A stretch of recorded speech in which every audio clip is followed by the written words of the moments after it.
Hi friends, welcome to Pushpa foods. ఈరోజు నాకు మా పాపకి ఫిష్ తినాలని ఎంతో కోరికగా అనిపించిందండి. మా పాపకి హాలిడేస్, అందుకని ఇంకా మా వారికి చెప్పి ఫిష్ తీసుకురమ్మన్నాను. అది వంజరం ఫిష్ తీసుకురమ్మన్నాను. ఎందుకంటే దాంట్లో సింగిల్ ముల్లే ఉంటుంది, మా పాప తినడానికి కూడా ఈజీగా ఉంటుంది. అది టేస్ట్ కూడా బాగుంటుంది మనకి ఫ్రై, అందుకే తీసుకురమ్మన్నాను.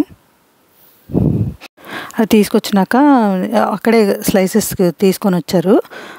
అవి నీట్గా క్లీన్ చేసుకున్న తర్వాత నేను ఇక్కడ ఏం చేశానంటే ఉప్పు, కారం, పసుపు, మిరియాల పొడి, అల్లం వెల్లుల్లి పేస్ట్, కొంచెం శనగపిండి, కొంచెం నూనె వేసి మసాలా ప్రిపేర్ చేసుకున్నానండి. మీరు ఎప్పుడైనా కొంచెం శనగపిండి యాడ్ చేశారంటే టేస్ట్ రెట్టింపు అవుతుంది. ఇప్పుడు ఆ ప్రిపేర్ చేసుకున్న మసాలా అంతా ముక్కలకు పట్టిస్తున్నాను అనమాట, ముందు వెనక. ఇంకా ఇదే సరిపోతుంది, మనం మళ్ళీ పైన ఏ ఉప్పు కారాలు చల్లాల్సిన అవసరం ఉండదు. ఇదే మొత్తం మనం ముక్కలకు బాగా పట్టించిన తర్వాత మనం ఒక ఫోర్క్ తీసుకొని వాటికి బాగా గుచ్చాలండి. ఈ మసాలా అంతా ఆ ఫిష్లోకి వెళ్తుందనమాట. ఇట్లా మొత్తం గుచ్చిన తర్వాత మీకు టైం ఉంటేమో నార్మల్ ఫ్రిడ్జ్లో 30 మినిట్స్ పెట్టుకోవచ్చు. లేదు టైం లేదనుకుంటే డీప్ ఫ్రిడ్జ్లో ఒక 10 మినిట్స్ ఉంచుకొని మనం ఫ్రై చేసుకోవాలి. ఇక్కడ చూసారంటే మనం ఇది డీప్ ఫ్రై కూడా చేసుకోవాల్సిన అవసరం లేదు. నాన్ స్టిక్ ప్యాన్ తీసుకొని దాంట్లో ఒక 4 టేబుల్ స్పూన్స్ ఆయిల్ వేసుకొని మీరు ఒక్కొక్క ఫిష్ని అలా నేను చూపిస్తున్న విధంగా పెట్టేసుకున్నారంటే మనకి ఫ్రై అవుతుంది. ఫస్ట్ హైలో పెట్టుకోండి, తర్వాత మీడియం ఫ్లేమ్లో పెట్టుకొని మనం ఫ్రై చేసుకోవాలి. ఇలా మనం మీడియం ఫ్లేమ్లో ఒక 10 మినిట్స్ ఫ్రై చేసిన తర్వాత మళ్ళీ రెండో వైపుకి తిప్పుకోవాలన్నమాట.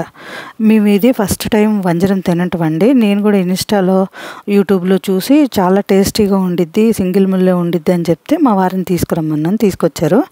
అది నిజమే అండి, చాలా టేస్టీగా ఉంది, సింగిల్ ముల్లే ఉంది. పిల్లలు కూడా చాలా ఇష్టంగా తింటారు. కాకపోతే కొంచెం కాస్ట్లీ కాబట్టి మనం అప్పుడప్పుడు తెచ్చుకోవచ్చు. టేస్ట్ అయితే నచ్చిందండి. అయితే కాస్ట్లీ అంటున్నారు కదా, ఎందుకు ఈ ఫిష్ ఇంత కాస్ట్లీ అని చెప్పి నేను గూగుల్ చేశాను. గూగుల్ చేస్తే దీంట్లో ఒమేగా 3 అని ఇంకా ఏయో రాసున్నారు. అంత చదవలేక నేను వదిలేశాను. ఇది మనకి రసం కానీ, సాంబార్ కానీ, లేకపోతే ఏదైనా పచ్చడి కాంబినేషన్స్తో తింటే చాలా బాగుందండి. ముళ్ళులు అయితే లేవు, పిల్లలకి హ్యాపీగా పెట్టేసేయచ్చు.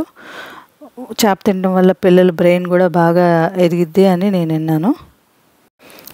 ఇంకా ఆల్మోస్ట్ అలా అయిపోయిందండి. నేను 2 సైడ్స్ 10 మినిట్స్ మీడియంలో ఫ్రై చేసుకున్నాను. లాస్ట్లో నాకు కరివేపాకు ఫ్లేవర్ అంటే ఇష్టం. కరివేపాకు అన్ని పీసెస్ మీద వేసేసి చిన్న స్టీమ్ లాగా ఒక మూత పెట్టేసి ఒక 2-3 మినిట్స్ ఉంచేసి తీసేసాను. బాయ్.